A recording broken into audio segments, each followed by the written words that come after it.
Donc l'imam Ghazali explique que la formule de Ash-Shahada, Shahadatan, on dit Ash-Shahada ou Shahadatan, Ashhadu an la ilaha illallah ou Ashhadu anna Muhammadan Rasulullah, elle résume l'ensemble des principes de la foi en islam. تشتمل على عقائد الإسلام كلها. Donc من آيات الله سبحانه وتعالى, parmi les signes d'Allah subhanahu wa ta'ala, c'est que cette phrase très courte, elle renferme l'ensemble de ce que contient la foi en islam. C'est pour ça elle est obligatoire, donc quand il s'agit d'adhérer à l'islam, d'embrasser l'islam, de reconnaître la foi de l'islam. Donc la ilaha illallah Muhammadun Rasulullah. Donc il y a deux parties. La première qui se rapporte à la reconnaissance ou la connaissance d'Allah subhanahu wa ta'ala, et la deuxième c'est celle qui porte sur la connaissance de son prophète sallallahu alayhi wa sallam. Donc l'expression la ilaha illallah commence par une négation. Donc elle nie l'existence de toute divinité.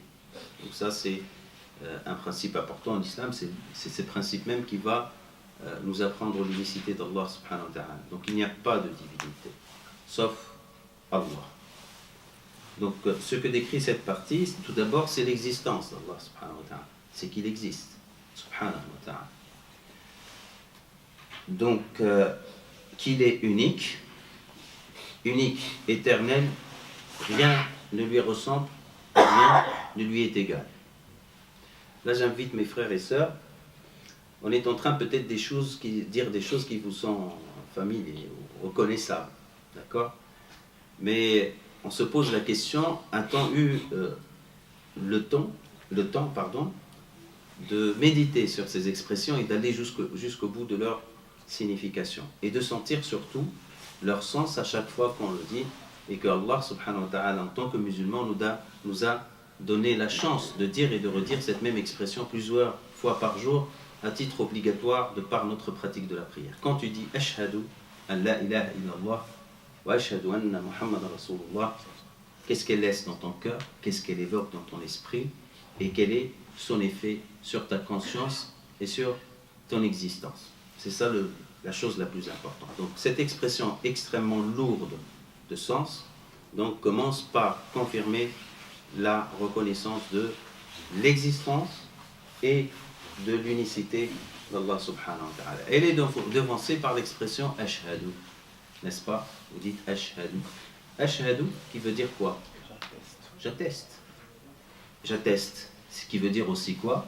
Avoir pris connaissance, avoir eu la certitude et de dire la chose avec conviction, de manière ferme et solennelle. D'accord? Et c'est un choix.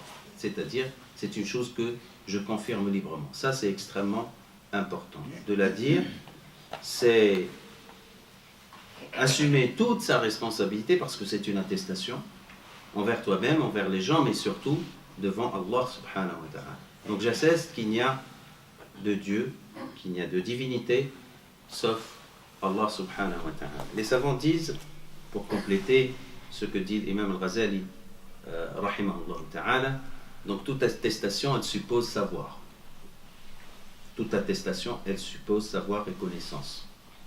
ولذلك قال المولى عز وجل, c'est pour cela qu'Allah subhanahu wa ta'ala dit فَعْلَمْ أَنَّهُ لَا إِلَهَ إِلَّا اللَّهِ فَعْلَمْ, que tu saches, que tu aies la connaissance qu'il n'y a de Dieu que Allah. Donc il y a une connaissance, c'est-à-dire que même si on reçoit les choses par tradition, par éducation, nous avons tout intérêt à construire notre connaissance de ce que signifie la ilaha illallah. D'accord? Donc la ilaha illallah signifie l'existence, signifie l'unicité d'Allah subhanahu wa ta'ala. Et quand on dit l'unicité, on va voir ça plus tard, c'est qu'il n'a aucun ressemblant, qu'il n'a aucun équivalent. Là aussi, on dit des expressions qu'il faut comprendre jusqu'au bout. C'est d'attester, de reconnaître, mais d'appliquer dans la pratique la signification de cette expression. Ça ne sert à rien de dire la ilaha illallah alors que dans ta vie de tous les jours, tu es en train d'associer Allah subhanahu wa ta'ala 1000 fois, 1000 choses. Donc ça c'est quelque chose d'extrêmement important, surtout que lorsqu'on sait que l'imam al-Ghazali, il a titré quoi? Comment son livre? Faire revivre, revivification des sciences de la religion. C'est-à-dire, il est en train de traiter des incompréhensions, des pratiques qui se sont éloignées de l'islam et des choses qui n'ont rien à voir avec l'authenticité de l'islam. Donc c'est un appel à chacun d'entre nous pour qu'il donc reconstitue sa foi de manière bien fondée. Donc, reconnaître Allah subhanahu wa ta'ala qu'il existe, qu'il est unique, qu'il a, comme vous le lisez dans le livre, les attributs de la majesté. Donc nous, comment on connaît Allah subhanahu wa ta'ala? D'accord? On connaît Allah subhanahu wa ta'ala à travers quoi? À travers le prophète sallallahu alayhi wa sallam. Qu'est-ce qu'il a dit le prophète sallallahu alayhi wa sallam? Qu'est-ce qu'il nous a rapporté et qui nous permet de reconnaître Allah? Hein? Coran, n'est-ce pas? Le Coran, okay. Et toute la révélation qu'Allah a transmise à son prophète Muhammad sallallahu alayhi wa sallam. Donc on connaît Allah azza wa jal à travers ce qu'il nous a dit. Donc, tel qu'il s'est décrit. Ça, c'est une règle aussi importante. Nasifullah ta'ala bima wasafa bihi nafsa. On n'invente pas. On n'imagine pas. D'accord? On ne reproduit pas les choses en les déformant. Non. On parle d'Allah comme il a parlé, subhanahu wa ta'ala, de lui-même. Et ça, c'est une règle de principe et de précaution. Parce que la grande erreur, pratiquement de toutes les religions, c'est quand on a commencé à parler d'Allah subhanahu wa ta'ala d'une manière qui relève de l'imagination humaine. D'accord? Et là, vous n'avez qu'à voir donc l'ensemble de l'héritage religieux et comment, dans chaque religion, Allah subhanahu wa ta'ala, il est présenté. D'accord? Avec des attributs totalement confus, avec des images, jusqu'à décrire Allah subhanahu wa ta'ala comme une entité tangible, physique.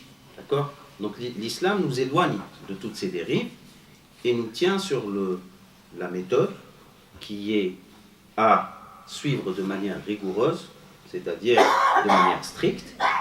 On décrit Allah azza wa jalla comme il s'est décrit dans son livre et sur la bouche ou selon ce que Muhammad sallallahu alayhi wa sallam, ni plus ni moins.